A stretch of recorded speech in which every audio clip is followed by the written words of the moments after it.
And now, from the CFTK-TV studios, this is Open Connection with your host, Robert Pictou. Welcome to Open Connection. I'm your host, Robert Pictou. Our show today comes to you from the traditional and unceded territory of the Tsimshian people.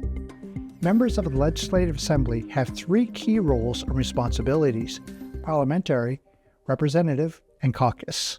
Whether the chamber is debating proposed legislation or spending, working on parliamentary committees, or meeting with constituents, the work of a member is far-reaching and performed in many places. On today's Open Connection, we catch up with MLA Skeena Claire Rattee. It's a bit of a balancing act, going back and forth. Part of the year I'll be here in Victoria, which is where I am right now, when the legislature is sitting, and then otherwise I'll be in the constituency, just kind of dividing my time between the two. The job is interesting because there are kind of separate components. There's the work that you're doing in the legislature, but there's also your in-constituency work that you're doing as well, and so trying to balance both of those. Are you getting some kind of pointers and help from the fellow MLAs that are down in the area?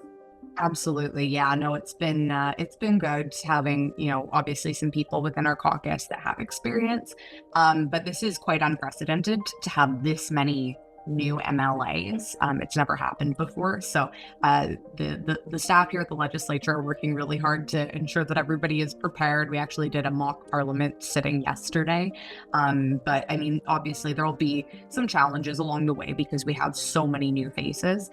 This has never happened before, but I think everybody is feeling pretty prepared, and we're very fortunate to have some really experienced and very kind MLAs that are returning within our party here that are very willing to help us and guide us. So I got the critic portfolio for mental health and addictions, which is pretty much exactly where I wanted to be. I couldn't think of a better fit for myself at this point. So it's something that I'm very passionate about. It's something I've lived experience with. It's a big part of the reason why I got involved in politics in the first place.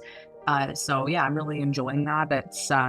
It's interesting work. It's hard work. Certainly, hearing some of the stories that you hear and trying to help people, and it can be a bit draining, but in the best way possible, because I think that we're working towards trying to find solutions. And like I said, it's something I'm so passionate about, so I'm grateful for the opportunity. I think right now, one of the big things that I'm finding really concerning is understanding the level to which the Safe Supply program has had a lot of issues. The government doesn't seem to be willing to take responsibility for the fact that a lot of the safe supply has been diverted to criminals. It's been diverted to children. There's been a lot of issues around that, and the government has not really owned up for it, I should say, rather. And so I'm looking forward to when we're actually sitting to be able to try and hold them to account on that and get some answers. Another thing is that the BC coroner's report had come out recently, and it showed that there was a bit of a decline in overdose deaths, which I was really happy to see. I assumed that it had something to do with the timing of how they tried that failed policy of decriminalization and then kind of walked it back. So I assumed that had something to do with it. And upon digging a little bit deeper, I found out that they have recategorized fatalities that are due to safe supply. So those aren't categorized as an unregulated drug death anymore. They're calculated as a prescription drug death, and that is not something that is publicly available information. So I'm trying to dig into that right now to figure out why those statistics were skewed in that way, just to see if that does have any bearing on the overall numbers. Because in my opinion, if somebody's overdosing on safe supply or street supply, it shouldn't really matter. At the end of the day, drugs are drugs. I don't like the term toxic drug supply because all drugs are toxic. And so I don't think that there should be distinction between the two. I think regardless, that is an overdose death. So I would like to see that get investigated properly and make sure that those statistics are being reported accurately. Open Connection will be right back after these messages. And now, from the CFTK-TV studios, this is Open Connection with your host, Robert Pictou. Thank you for staying with us. In March 2020, just as the pandemic began, British Columbia launched what they called Risk Migration Guidance. a safe supply system that allowed medical professionals to prescribe pharmaceutical alternative to illicit drugs. Let us return the conversation as MLA Rattee shares her thoughts on safe supply. Yeah, so safe supply is basically, a government produced supply of illegal street drugs. So the purpose behind it is that they can be properly manufactured to make sure that they are as safe as possible, which, like I said, I don't like that term because they're still not safe. People still die from them. It's still a toxic drug.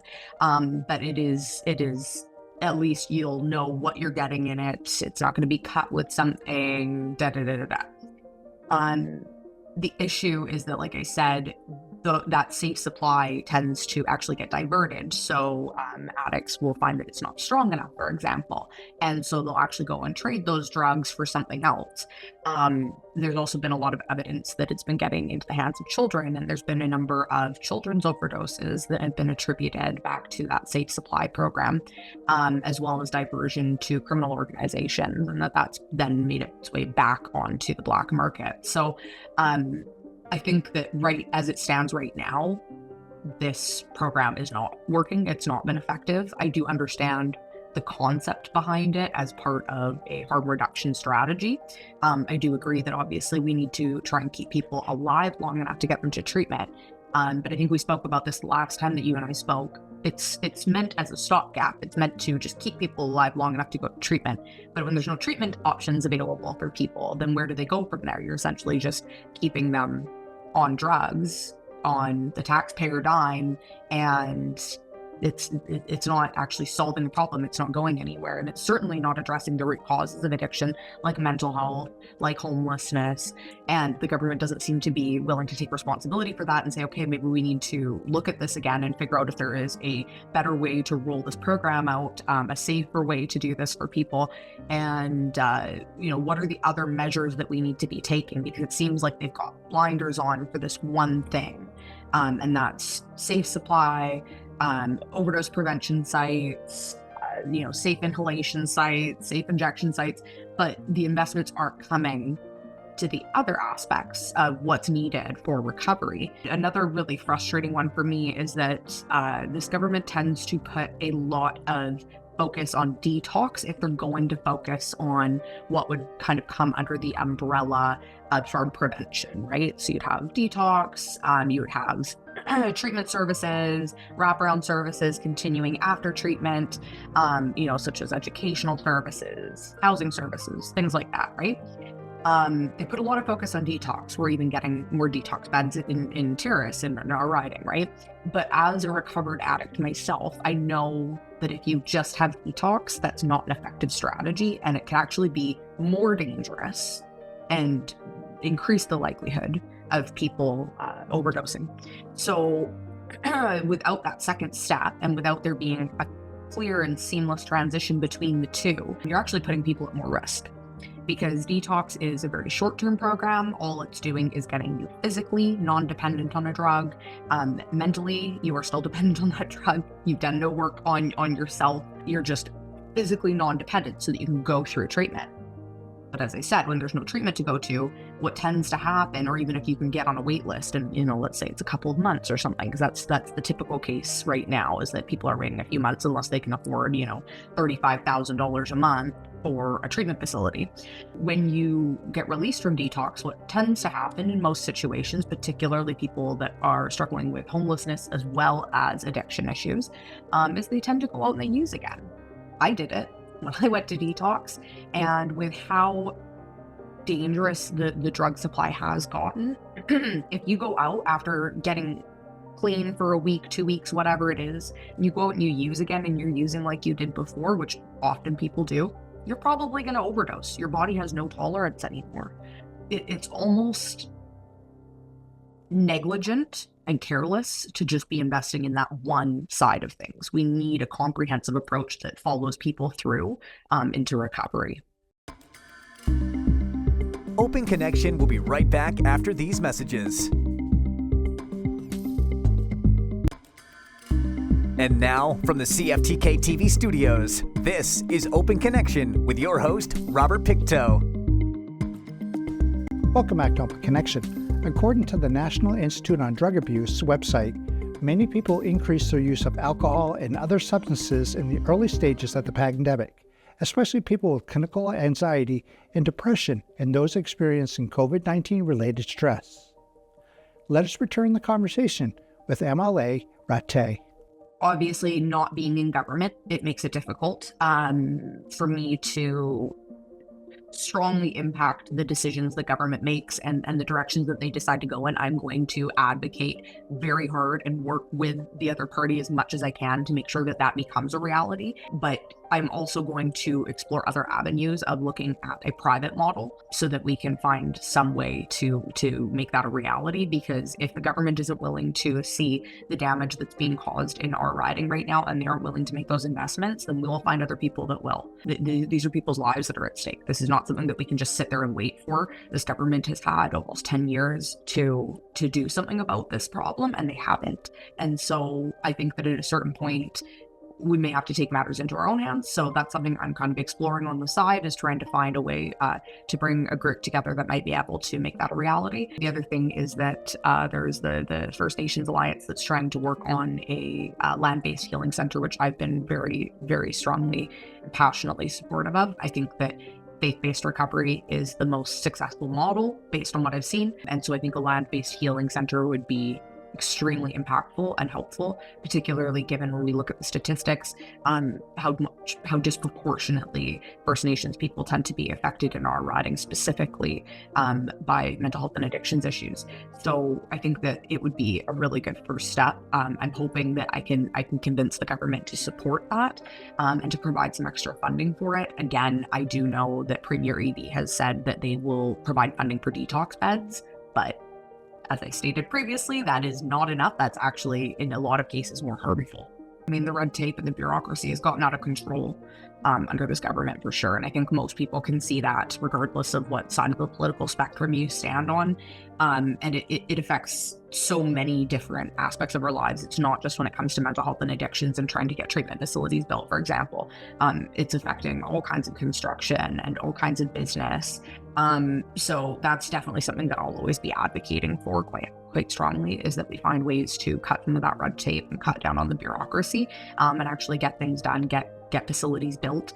I know that it's a lot of work to try and open a recovery center or a treatment facility. Like that's a lot of work. And even just from a staffing perspective, it's difficult because a lot of people don't want to get into that field anymore.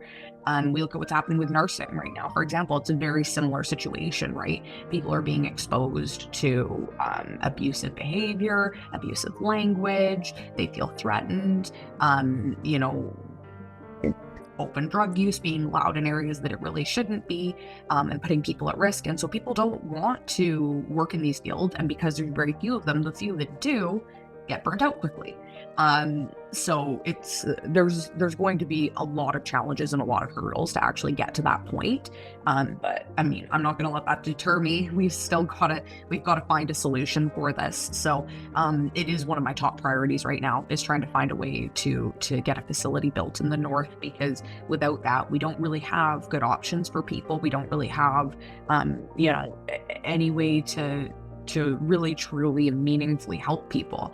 There's a lot of wraparound services, as I had alluded to previously, that are also necessary. We need to be looking at housing. We need to be looking at mental health supports, programs to help kind of bridge that gap for people that need extra educational resources and things like that to help them get back into the work market if that's what they're looking for. But it has to be a multifaceted approach. I think that people in Skeena are ready for it. I think that everybody has seen the damage that has been caused by the drug epidemic. And I think that we're seeing a lot less of that, not in my backyard kind of stuff, and more like, please, let's just get some help. Because I don't know many people at this point that don't have a loved one or a coworker or, somehow related to somebody that has struggled with addiction issues. It has become overwhelming, and that's because we have a deeper seated problem with mental health. And that stems from a lot of different things. It stems from a long time of not really wanting to talk about mental health, stigmatizing things. I think the impacts in areas like ours of things like residential school are generational trauma.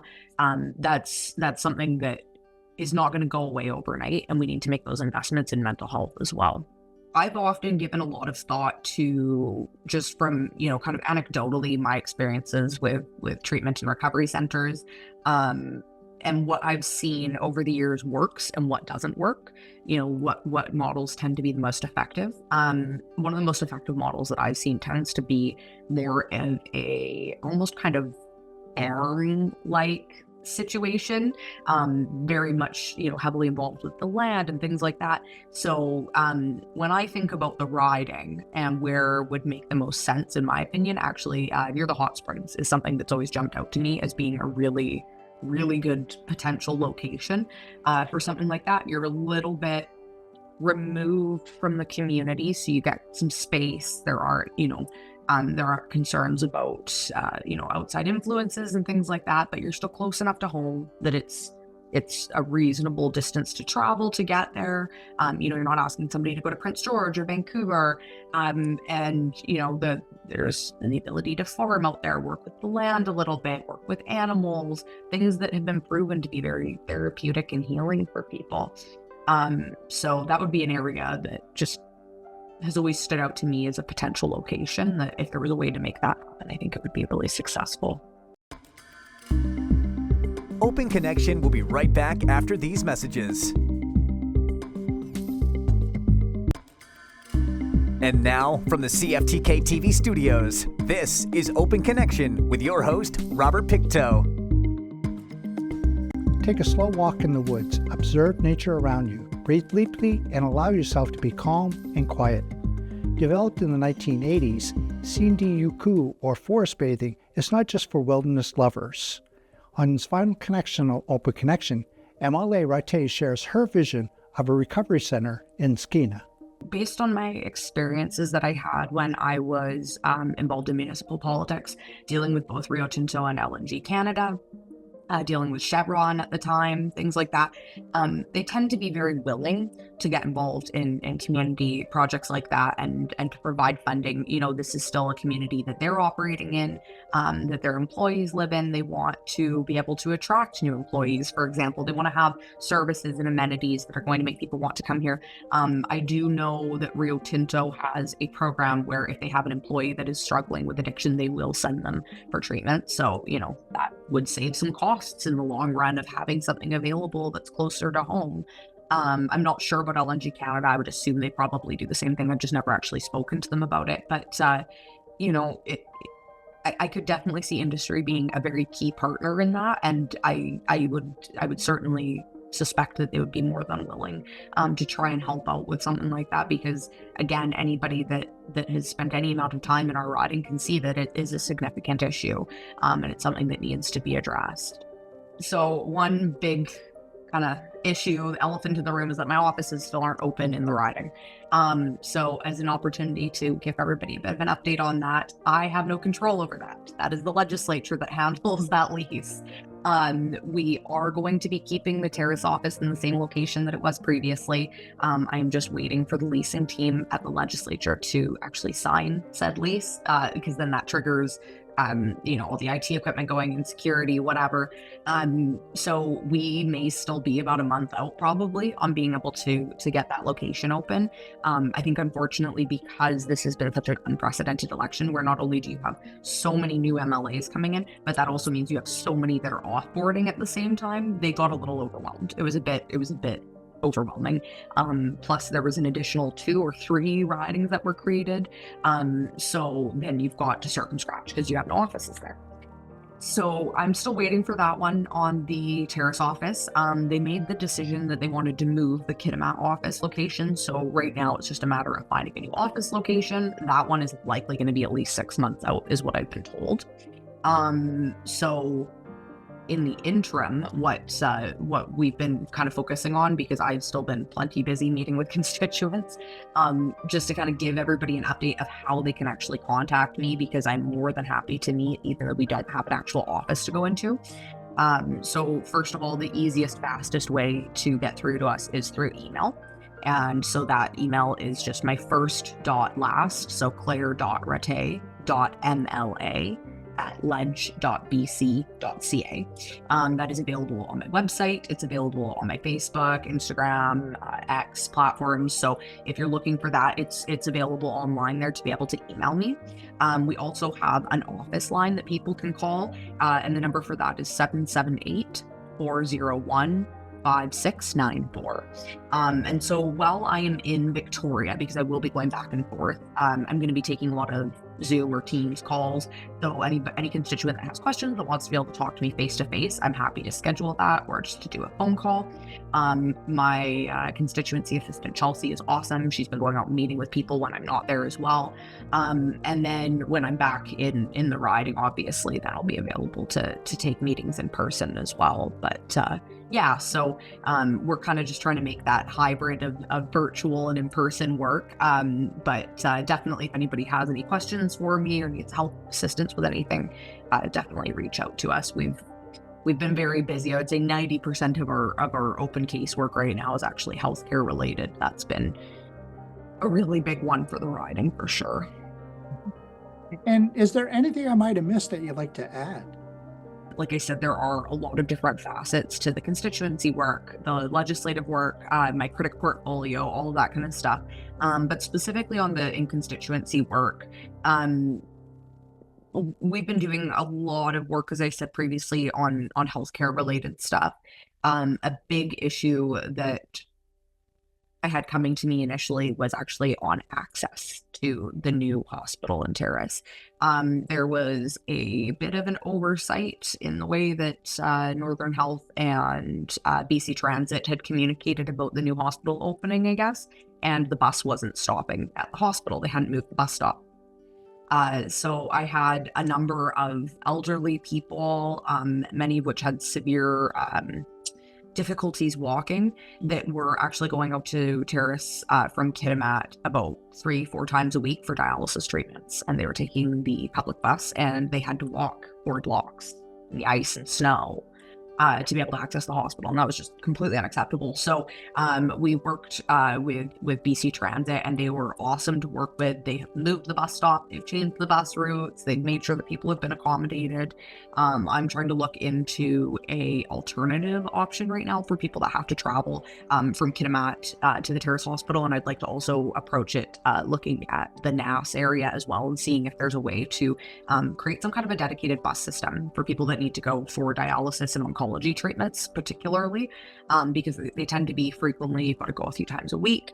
Obviously the costs associated with that can be quite overwhelming if you're having to drive, and taking public transit when you're feeling unwell is really just not ideal. I wouldn't want that for anybody in my family.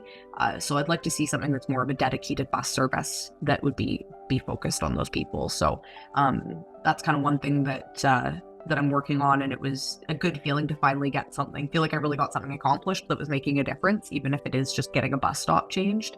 That was kind of my first real feeling like I was able to make a difference. Thank you for joining us for this episode of Open Connection.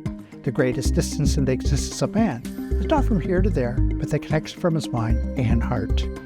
If we can conquer that distance, we can soar like an eagle and realize our immensity within. I'm Robert Pictou.